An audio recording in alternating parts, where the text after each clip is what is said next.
Hi అండి. నమస్తే. Welcome back to our channel. మనం ఎంతగానో ఎదురు చూస్తున్న శ్రావణ మాసం రానే వచ్చేసింది. శ్రావణ మాసం అంటేనే ప్రతిరోజు పర్వదినం. శ్రావణ మంగళగౌరి వ్రతం, శ్రావణ శుక్రవారాలు, వరలక్ష్మి వ్రతం, రాఖీ పౌర్ణమి, నాగుల చవితి, నాగుల పంచమి, కృష్ణాష్టమి ఇలా ప్రతిరోజు ఒక పర్వదినమే. ఆడవారికి ఎంతో ప్రీతికరమైన మాసం శ్రావణ మాసం. ఈ శ్రావణ మాసం కోసం చాలామంది ఆడవారు ఎదురు చూస్తూ ఉంటారు. శ్రావణ మాసంలో ప్రతి లోగిలి కలకలలాడుతూ ఉంటుంది. పచ్చనైన గడపలతో, మామిడి తోరణాలతో ప్రతి లోగిలి, ప్రతి ఇల్లు కలకలలాడుతూ ఉంటుంది. అయితే శ్రావణ మాసంలో ఆ వరాలు కురిపించే వరమహాలక్ష్మి మన ఇంట్లోకి రావాలి అంటే మనం ఏ విధంగా అమ్మకు ఆహ్వానం పలకాలి, ఏ నియమాలు పాటించాలి, వరమహాలక్ష్మిని ఏ విధంగా ఆరాధించాలి అనేది ఈ వీడియోలో తెలుసుకుందాం. వీడియో ఎక్కడ స్కిప్ చేయకుండా చివరి వరకు చూడండి. ఇంకా ఆ వరాలు కురిపించే వరమహాలక్ష్మి మన ఇంట్లోకి రావాలి అంటే మనం ముందు పాటించవలసిన నియమం మన ఇంటిని పరిశుభ్రంగా పెట్టుకోవాలండి. శ్రావణ మాసానికి ముందు అంటే ఆషాఢ మాసంలో అమావాస్య మనకు ఆదివారం వచ్చింది కదా, ముందే మనం ఇంటిల్లో బూజులు ఎక్కడ బూజులు లేకుండా శుభ్రంగా చేసుకొని ఇంటిని పరిశుభ్రంగా పెట్టుకొని శ్రావణ మాసంకి వరమహాలక్ష్మికి ఆహ్వానం పలుకుతూ ఇంటినైతే కలకలలాడుతూ మనం ఉన్న దాంట్లో నుండి ఎక్కువ ఖర్చులు పెట్టి చేయాల్సిన అవసరం ఏమి లేదు. అప్పులు చేసి ఏ పూజ చేసినా అమ్మ స్వీకరించదు. కాబట్టి మనం ఇంటిని పరిశుభ్రంగా చేసుకొని, మనకు ఆదివారం అమావాస్య వస్తుంది కదా, చాలామంది ఆదివారం అమావాస్య రోజు కూడా లక్ష్మీదేవి పూజ చేసుకుంటారు. ఆ విధంగా అమావాస్య రోజు లక్ష్మీదేవి పూజ చేసుకొని మనకు ఆగస్టు 5 సోమవారం నుండి శ్రావణ మాసం మొదలవుతుంది.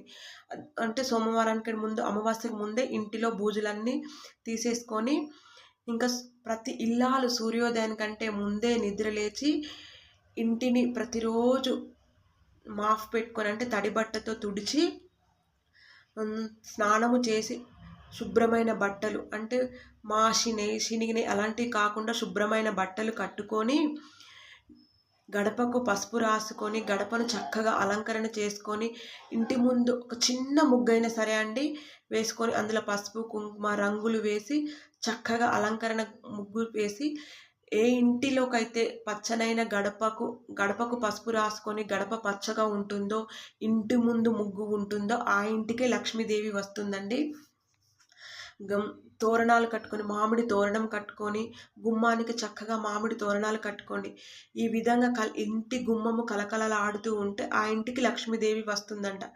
మనము ప్లాస్టిక్ దండలు తీసుకొని ఎక్కువ ఖర్చు పెట్టుకొని వారు చేశారు వీరు చేశారని ఇంట్లో వాళ్ళని ఇబ్బంది పెట్టి మనం అన్నీ తెచ్చుకుంటే అమ్మ అసలు రాదండి. చక్కగా వరిపిండితో ఒక ముగ్గు పెట్టుకొని గడపకు పసుపు రాసి బొట్లు పెట్టుకొని మామిడి తోరణం కట్టుకుంటే ఆ ఇంటికి ఖచ్చితంగా అమ్మ వస్తుంది. ఆ లక్ష్మీదేవి ఆ ఇంట్లో అడుగు పెడుతుంది. ఈ విధంగా సూర్యోదయానికంటే ముందే చేసుకోవాలి. సూర్యోదయానికంటే ముందే గడప పూజ చేసుకున్న తర్వాత ఈ నెల రోజులు లక్ష్మీదేవి ఆరాధన చేసుకుంటే చాలా మంచిదండి శ్రావణ మాసంలో. ఇంకా శ్రావణ మాసంలో మనకు మంగళవారాలలో మంగళగౌరి వ్రతం, ఇంకా ప్రతిరోజు ఒక పర్వదినం ఉంటుంది కదా, ఆ పర్వదినానికి ఆ పూజలు చేసుకుంటూ ప్రతిరోజు సాయంకాలము లక్ష్మీదేవి పూజ చేసుకుంటే చాలా మంచిది. ఉదయం సాయంకాలం 2 పూటల ఇంట్లో దీపారాధన చేసుకోవాలి. ఈ శ్రావణ మాసంలో 5 శుక్రవారాలు లక్ష్మీ పూజ చేసుకుంటే చాలా మంచిదండి.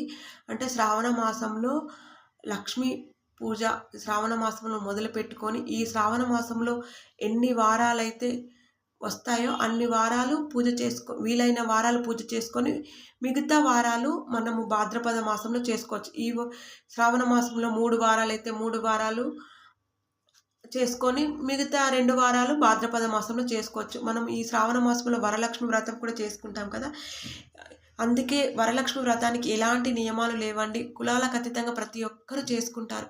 కాబట్టి అందరూ చక్కగా అమ్మ ఆరాధన చేసుకోండి. ఈ 5 శుక్రవారాలకు ఎలాంటి నియమాలు లేకుండా 5 శుక్రవారాలు అమ్మను చక్కగా భక్తి శ్రద్ధలతో ఆరాధించుకోండి.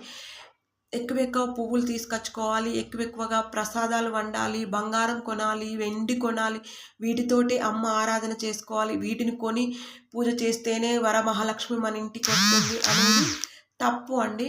మనకు ఏమి ఉన్నదో వాటితోటి అమ్మకు ఆరాధన అనేది చేసుకోవాలి. మనకు ఏమున్నదనేది ఆ తల్లికి తెలుసు కాబట్టి మనకు ఉన్న దాంట్లోనే అమ్మ ఆరాధన చేసుకోవాలి. మనము లేని దానికోసం వెళ్ళి అప్పులు చేసి ఇంట్లో వాళ్ళను బాధపెట్టి ఎప్పుడు పూజ చేయకూడదు. ఆ పూజను అమ్మ స్వీకరించదు కూడా. ఈ విధంగా అమ్మ ఆరాధన చేసుకోండి. ఇంకా ఇంట్లో ముఖ్యంగా ఆడవారు కంటతడి పెట్టకూడదండి. అంటే ఇంట్లో ఆడవారు ఏడవకూడదు. కంటి వెంబట నీళ్లు రాకూడదు. సంసారం అన్నంగా భార్య భర్తలకు కానీ, అత్త కోడళ్ళకు కానీ ఒకరికొకరికి గొడవలు అనేది ఖచ్చితంగా అవుతాయి. కానీ ఈ శ్రావణ మాసంలో ఒకరిపై ఒకరు నిందలు వేసుకోకుండా, అంటే ఎవ్వరిని నిందించకుండా, ఎవరిని దూషించకుండా, కుళ్ళు కుతంత్రాలు ఏవి లేకుండా, ఇంట్లో గొడవలు పెట్టుకోకుండా, బయట వారితో గొడవలు పెట్టుకోకుండా ఉండాలి అండి. ఇంట్లో అసలు ఏడవకూడదు. ఇతరులను కూడా మనం ఏడిపించకూడదు. భార్య భర్తను ఏడిపియకూడదు. భర్త భార్యని ఏడిపియకూడదు. ఇలా అత్త కోడలు ఎవరో ఒకరు తగ్గి గొడవలు పెద్దగా కాకుండా, ఒకరిపై ఒకరు తిట్టుకోకుండా, ఒకరిపై ఒకరు అరుసుకోకుండా, ఒకరు తగ్గి ఉంటే సరిపోతుందండి. ఎట్టి పరిస్థితుల్లో ఈ ఇంట్లో ఏడవకూడదు. ఎందుకంటే మనము సంతోషంగా ఉండి అమ్మను సంతోషంగా ఆరాధిస్తేనే అమ్మ మన పూజ స్వీకరిస్తుంది. మనము ఏడ్చుకుంటూ, గొడవలు పెట్టుకుంటూ, ఇతరులను నిందించుకుంటూ, ఇతరులపై కుళ్ళు కుతంత్రాలు చేసుకుంటూ అమ్మ ఆరాధన చేసుకుంటే ఆ పూజ ఎప్పటికీ ఫలించదండి. మనం అమ్మ ధ్యానం చేస్తూ, మనకు ఉన్నంతలో పాజిటివ్గా ఆలోచిస్తూ మనకు అమ్మకు ఆరాధన చేసుకుంటే సరిపోతుంది. వారికి ఉన్నదే, వారు ఎక్కువగా పూజలు చేసుకుంటున్నారు, వారు బంగారం కొనుక్కున్నారు, వారు వెండి కొనుక్కున్నారు అని ఇతరులపై ఏడ్చుకుంటూ మనం పూజ చేస్తే అమ్మ ఆ పూజను స్వీకరించదు. మనకు ఉన్నంతలా మనము సంతోషంగా మన ఇంట్లో పసుపు కుంకుమలు ఉంటే ఆ పసుపు కుంకుమలే అమ్మకు సమర్పించి, అమ్మ నాకు ఇదే ఉంది, నీకు ఇదే సమర్పించాను అని సంతోషంగా అమ్మకు సమర్పిస్తే ఆ పూజను అమ్మ స్వీకరిస్తుంది. అమ్మ మనకి ఏది ఎప్పుడు ఇవ్వాలో అది ఖచ్చితంగా ఇస్తుందండి. బంగారం పెట్టి పూజించిన వాళ్ళ ఇంటికి వరమహాలక్ష్మి వస్తుంది. బంగారం లేని వాళ్ళ ఇంటికి వరమహాలక్ష్మి రాదనేది చాలా తప్పు అండి. మనము సంతోషంగా ఇంటిని శుభ్రంగా పెట్టుకొని, వాకిట్లో చక్కగా ముగ్గులు పెట్టుకొని, గడపకు పసుపు రాసుకొని, మామిడి తోరణాలు కట్టుకొని, ఇంటి ఇల్లాలు సంతోషంగా పూజలు చేసుకుంటూ ఉంటే ఖచ్చితంగా అమ్మ మన ఇంట్లోనే ఉంటుంది. మనకు ఎప్పుడు ఏది ఇవ్వాలో అది ఖచ్చితంగా తెలుసు ఇస్తుంది అమ్మ. మనకు ఏది ఎప్పుడు రాసి పెట్టుందో అది ఖచ్చితంగా వస్తుంది. అదేవిధంగా అప్పులు చేసి మాత్రం పూజ ఎప్పుడు చేయకూడదండి. అప్పు అనేది ఎప్పుడైనా ముప్పు. అప్పులు చేసి మనం పూజ చేస్తే అమ్మ పాతాళ లోకానికి తొక్కేస్తుంది. మనకు ఉన్నంతలో పూజ చేస్తే మనము ఒకరికి అప్పిచ్చే స్థాయికి వెదుగుతాం. కానీ అప్పులన్నీ చేసుకుంటూ అప్పులు తీసుకున్నోళ్ళకు కూడా మనం ఇబ్బంది పెట్టుకుంటూ ఉంటే అమ్మ ఆ పూజను స్వీకరించదు. మనము నీతిగా, నిజాయితీగా, న్యాయబద్ధంగా మనకు ఉన్న దానిలో అమ్మను ఆరాధిస్తే ఆ అమ్మ మన ఇంట్లో స్థిర నివాసం ఏర్పరచుకుంటుంది. ఆర్థికంగా ఇబ్బందులు పోవాలి అనుకున్నవారు, మనకు అనవసరమైన ఖర్చులు అవుతున్నాయి, మనం సంపాదించింది నిలబడాలి అంటే ఒక టైం పెట్టుకోండి. ఉదయం సాయంకాలం లక్ష్మీ పూజ చేసుకోండి. ఇంకా శుక్రవారం రోజు కొంచెం ప్రత్యేకంగా చేసుకోండి. కలశం పెట్టుకొని అమ్మ ఆరాధన చేసుకోండి. కలశం ఆనవాయితీ లేని వారు ఒక చెంబులో నీళ్లు వేసుకొని పసుపు కుంకుమ అక్షంతలు వేసి, ఒక రాగి చెంబులో నీళ్లు వేసి పసుపు కుంకుమ అక్షంతలు వేసి ఈశాన్య మూలలో పెట్టుకోండి. చక్కగా ముగ్గులు వేసుకోండి. ఇంటిని శుభ్రంగా పెట్టుకోండి. ఎవరితోటి గొడవ పడకండి. చిన్న పిల్లలను తిట్టకండి. ఇతరులను పక్కింటి వారితో, ఎదురింటి వాళ్ళతో తక్కువ మాట్లాడండి. పాజిటివ్గా ఉండండి. ఖచ్చితంగా అమ్మ ఉంటుందండి. అలా మనము పూజలు చేస్తుంటే మన కర్మఫలం తగ్గి మనకు ఆర్థిక ఇబ్బందులు అన్నీ పోతాయి. మన కష్టాలన్నీ వెళ్ళిపోతాయండి. ఎప్పుడు కష్టాలే ఉండవు, ఎప్పుడు సుఖాలే ఉండవు. మానవ జన్మ ఎత్తినాక కష్ట సుఖాలన్నీ ఖచ్చితంగా ఉంటాయి. కాబట్టి మనకు ఉన్నంతలో అమ్మ ఆరాధన చేసుకుంటే సరిపోతుంది. అప్పులు చేసి పూజ చేస్తే ఆ ఇంటి పాతాళ లోకానికి వెళ్ళిపోతుంది. కాబట్టి మనకు ఉన్నంతలో ఇంట్లో వారిని ఎప్పుడు ఇబ్బంది పెట్టుకుంటూ అది కావాలి ఇది కావాలనేది కాకుండా ఎక్కువ పువ్వులతోటి పూజిస్తేనే అమ్మ స్వీకరిస్తుంది అనేది కదా. మనకు ఉన్నంతలో పువ్వులు తీసుకొని అమ్మకు అలంకరణ చేసి చక్కగా పూజ చేసుకోండి. ఎలాంటి నియమాలు లేవండి. ఈ శ్రావణ మాసంలో చాలామంది నాన్ వెజ్ అయితే తినరు. అలా నాన్ వెజ్ తినకుండా అమ్మ ఆరాధన చేసుకుంటే సరిపోతుంది. ఈ విధంగా అమ్మకు ఆరాధన చేసుకోండి. సాయం సంధ్యా వేళలో లక్ష్మీదేవి పూజ చేసుకుంటే చాలా మంచిది. ఇంకా ఉదయం సాయంత్రం 2 పూటలు ఇంట్లో దీపం వెలిగించుకోండి. శుక్రవారం రోజు కలశం పెట్టుకొని చక్కగా అమ్మకు పంచామృతాలతోటి పసుపు కుంకుమలతో అభిషేకం, విగ్రహం ఉంటే అభిషేకం చేసుకొని అమ్మకు అంగపూజ చేసుకొని అర్చన చేసుకోండి. అర్చన మారేడు పత్రితో ఈ శ్రావణ మాసంలో అర్చన చేస్తే చాలా మంచిది. చిట్టి గాజులతోటి, గోమాత చక్రాలతో, గవ్వలతో, తామర గింజలతో అమ్మకు అర్చన చేసుకోవచ్చు.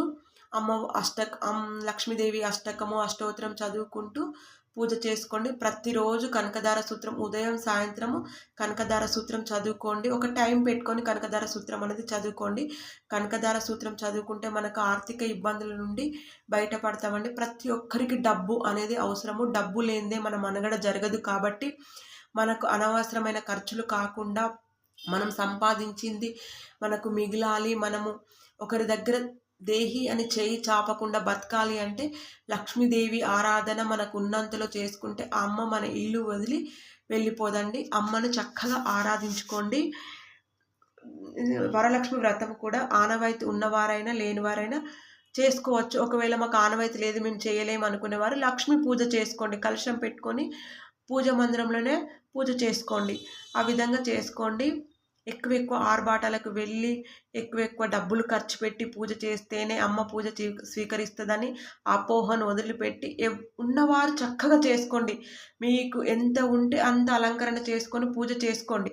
కానీ లేని వారు అప్పులు చేసి ఈ పూజ ఇట్లా చెయ్యాలి అనేది ఏమి లేదండి. కాబట్టి మనము చక్కగా ఇంటిని శుభ్రంగా పెట్టుకొని మంచి మనసుతో అమ్మ ఆరాధన చేసుకోండి.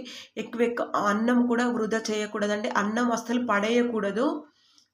వండి పడేయకూడదు. లేని వారికి దానం చేసిన మంచిదే, కానీ వట్టిగా డస్ట్‌బిన్‌లో పడేయడము అలా ఏది వృధా చేయకూడదండి. పొదుపుతోటి లక్ష్మీదేవి ఆరాధన చేసుకోండి. ఇంట్లో ధూపం ఎక్కువగా వేస్తూ ఉండండి. ధూపం వేస్తే చాలా మంచిదండి. ఇల్లు ఎప్పుడు సువాసనగా ఉండాలి. మంచి వాసన వస్తూ ఉండాలి మన ఇల్లు. మన ఇంటికి ఎవరైనా వస్తే చూడండి ఆ ఇల్లు ఎంత కలకలలాడుతూ ఉందో అన్నట్టు ఉండాలండి. ఎవరైనా మన ఇంటికి ముత్తైదు వస్తే వాళ్ళకు ఖచ్చితంగా కాళ్ళకు పసుపు రాసి వారికి తాంబూలం ఇచ్చి వారి ఆశీర్వాదం అనేది తీసుకోండి. ఈ విధంగా లక్ష్మీ పూజ చేసుకుంటే చాలా మంచిదండి.